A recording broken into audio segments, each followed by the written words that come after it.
మన రాష్ట్రంలో ఒక గొడ్డలి పార్టీ ఉంది. రోజుకొక మాట మాట్లాడుతున్నారు. ఎన్నికల ముందు అసెంబ్లీ సాక్షిగా అమరావతి అన్నారు. ఎన్నికలైన తర్వాత మూడు ముక్కలాట.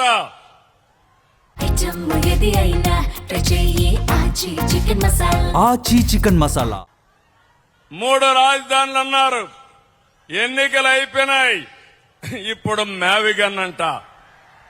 ఏం తమ్ముళ్ళు, ఎవరికైనా అర్థమైందా అని మిమ్మల్ని అడుగుతున్నా. మీకు అమరావతి కావాలన్నా లేదా అని మిమ్మల్ని అడుగుతున్నా. గట్టిగా చెప్పండి.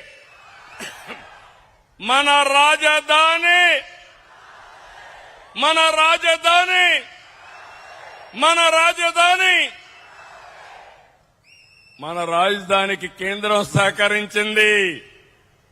మనస్ఫూర్తిగా ప్రధానమంత్రి నరేంద్ర మోడీ గారికి, ప్రధానమంత్రి గారికి అభినందనలు, ధన్యవాదాలు. గట్టిగా చప్పట్లు కొట్టి కృతజ్ఞత తెలియజేయండి. ఎవరు ఎన్ని మాట్లాడినా అమరావతి దేవతల రాజధాని. వెంకటేశ్వర స్వామి ఇక్కడే ఉన్నాడు, కలియుగ దేవుడు. ఆయనే అన్ని చూసుకుంటాడు. అమరావతి ఆపడం ఎవడి తరము కాదని మరొక్కసారి మీ అందరికీ విజ్ఞప్తి చేస్తున్నా. ఆచి చికెన్ మసాలా.